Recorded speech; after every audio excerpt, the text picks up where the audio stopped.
Satish Jarkiholi dinner meeting ಆಯೋಜನೆ ಖಾರವಾಗಿ ಪ್ರತಿಕ್ರಿಯೆಯನ್ನ ಕೊಟ್ಟಿದ್ದಾರೆ ಡಿಕೆ ಶಿವಕುಮಾರ್ ಅವರು ಈ ಒಂದು ವಿಚಾರಕ್ಕೆ ಸಂಬಂಧಪಟ್ಟಂತೆ ಸತೀಶ್ ಜಾರಕಿಹೊಳಿ ಡಿನ್ನರ್ ಮೀಟ್ ಆಯೋಜನೆ ವಿಚಾರಕ್ಕೆ ಸಂಬಂಧಪಟ್ಟಂತೆ ಬಹಳ ಖಾರವಾಗಿ ರಿಯಾಕ್ಟ್ ಮಾಡಿದ್ದಾರೆ ಡಿಕೆ ಶಿವಕುಮಾರ್. ಡಿನ್ನರ್ ಮಾಡ್ಲಿ ಬೇಡ ಅಂತ ಅಂದವ್ರು ಯಾರು ಅಂತ ಪ್ರಶ್ನೆ ಮಾಡಿದ್ದಾರೆ. ಊಟ ಮಾಡ್ಲಿ ಸಂತೋಷ, ನನಗ್ಯಾಕದೆಲ್ಲ ಬೇಕು. ಬೆಳಗಾವಿಯಲ್ಲಿ ಡಿಸಿಎಂ ಡಿಕೆ ಶಿವಕುಮಾರ್ ಅವರು ರಿಯಾಕ್ಟ್ ಮಾಡಿದ್ದಾರೆ. ಸತೀಶ್ ಜಾರಕಿಹೊಳಿ ಅವರ ನಿವಾಸದಲ್ಲಿ ಡಿನ್ನರ್ ಮೀಟಿಂಗ್ ಅನ್ನ ಮಾಡಲಾಯಿತು. ಆ ಒಂದು ಡಿನ್ನರ್ ಮೀಟಿಂಗ್ ನಲ್ಲಿ ಸಿದ್ದರಾಮಯ್ಯ, ಕೆಜೆ ಜಾರ್ಜ್, ಪರಮೇಶ್ವರ್ ಅವರೆಲ್ಲರೂ ಕೂಡ ಭಾಗಿಯಾಗಿದ್ರು. ಈ ಒಂದು ವಿಚಾರಕ್ಕೆ ಸಂಬಂಧಪಟ್ಟಂತೆ ಡಿಸಿಎಂ ಡಿಕೆ ಶಿವಕುಮಾರ್ ಅವರು ಬಹಳ ಖಾರವಾಗಿ ರಿಯಾಕ್ಟ್ ಮಾಡಿದ್ದಾರೆ. ಹಾಗಾದ್ರೆ ಏನ್ ಮಾತನಾಡಿದ್ದಾರೆ ನೋಡೋಣ. ಸರ್, ರಾತ್ರಿ ಡಿನ್ನರ್ ಮೀಟಿಂಗ್ ಆಗಿದೆ ಸರ್ ಜಾರಕಿಹೊಳಿ ಅವರ ಮನೆಯಲ್ಲಿ. ಸಂತೋಷ, ಊಟ ಮಾಡೋದು ಬೇಡ, 4-5 ದಿನ ಅಷ್ಟೇ ಇದ್ದಿದ್ದು ಅಂತ ಸರ್. ಬೇರೆ ಯಾಕೆ ಅದೆಲ್ಲ ಈಗ ಬರ್ತಾರೆ, ಊಟ ಮಾಡ್ತಾರೆ, ಹೊರಗಡೆಯಿಂದ ಬಂದಿದ್ದೀವಿ, ತಪ್ಪೇನಿದೆ. ಸರ್, ರಾತ್ರಿ ಡಿನ್ನರ್ ಮೀಟಿಂಗ್ ಆಗಿದೆ ಸರ್ ಜಾರಕಿಹೊಳಿ ಅವರ ಮನೆಯಲ್ಲಿ. ಸಂತೋಷ, ಊಟ ಮಾಡೋದು ಬೇಡ, 4-5 ದಿನ ಅಷ್ಟೇ ಇದ್ದಿದ್ದು ಅಂತ ಸರ್. ಬೇರೆ ಯಾಕೆ ಅದೆಲ್ಲ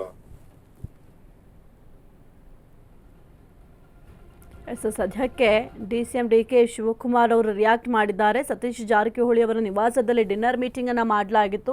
ಇತ್ತೀಚೆಗಂತೂ ಕಾಂಗ್ರೆಸ್ನಲ್ಲಿ ಸಾಲು ಡಿನ್ನರ್ ಮೀಟಿಂಗ್ಗಳನ್ನ ಮಾಡ್ತಾ ಇದ್ದಾರೆ. ಸಿಎಂ ಸಿದ್ದರಾಮಯ್ಯ ಅವರು ಕೂಡ ಡಿನ್ನರ್ ಮೀಟಿಂಗ್ ಮಾಡಿದ್ರು, ಡಿಕೆ ಶಿವಕುಮಾರ್ ಅವರು ಡಿನ್ನರ್ ಮೀಟಿಂಗ್ ಮಾಡಿದ್ರು, ಸತೀಶ್ ಜಾರಕಿಹೊಳಿ ಅವರು ಮೊನ್ನೆ ಕೂಡ ಡಿನ್ನರ್ ಮೀಟಿಂಗ್ ಅನ್ನ ಮಾಡಿದ್ರು. 20ಕ್ಕೂ ಹೆಚ್ಚು ಶಾಸಕರು ಈ ಒಂದು ಡಿನ್ನರ್ ಮೀಟಿಂಗ್ ನಲ್ಲಿ ಭಾಗಿಯಾಗಿದ್ರು. ನಿನ್ನೆ ಕೂಡ ಡಿನ್ನರ್ ಮೀಟಿಂಗ್ ಮಾಡಿದ್ರು. ಸತೀಶ್ ಜಾರಕಿಹೊಳಿ ಡಿನ್ನರ್ ಮೀಟ್ ವಿಚಾರ ಸಿಎಂ ಕಾನೂನು ಸಲಹೆಗಾರ ಪೊನ್ನಣ್ಣ ಅವರು ಹೇಳಿಕೆಯನ್ನ ಕೊಟ್ಟಿದ್ದಾರೆ. ನಾನು ಡಿನ್ನರ್ ಮೀಟಿಂಗ್ನಲ್ಲಿ ಭಾಗಿಯಾಗಿದ್ದೆ. ನಾವು ರಾಜಕೀಯ ಬಗ್ಗೆ ಏನೂ ಕೂಡ ಚರ್ಚೆ ಮಾಡಿಲ್ಲ ಅಂತ ಹೇಳಿಕೆಯನ್ನ ಕೊಟ್ಟಿದ್ದಾರೆ ಪೊನ್ನಣ್ಣ ಅವರು. ಅಧಿವೇಶನದ ನಂತರ ಪಕ್ಷ ಬಲಪಡಿಸುವ ಚರ್ಚೆ ಮಾಡಲಾಗಿದೆ. 7-8 ಜನ ನಾಯಕರು ಡಿನ್ನರ್ನಲ್ಲಿ ಭಾಗಿಯಾಗಿದ್ರು.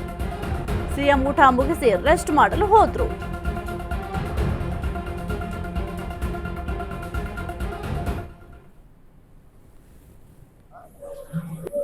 ನಾನು ಇದ್ದೆ.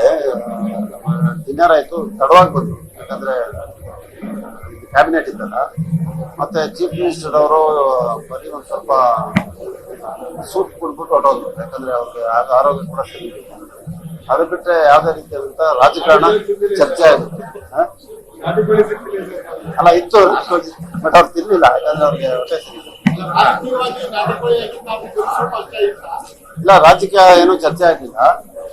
ಈ ಅಧಿವೇಶನದ ನಂತರ ಪಕ್ಷವನ್ನ ಬಲಪಡಿಸಲಿಕ್ಕೆ ಎಲ್ಲರೂ ಅವ್ರು ಮಾತಾಡ್ತಾರೆ ಅಷ್ಟೇ. ಬಿಟ್ಟರೆ ಬೇರೆ ಯಾವ ರೀತಿಯಾದಂತ ರಾಜಕಾರಣ ಇಲ್ಲ. ಅಲ್ಲ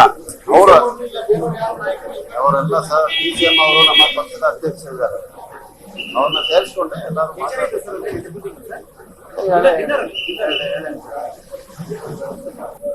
ನಾನು ಇದ್ದೆ.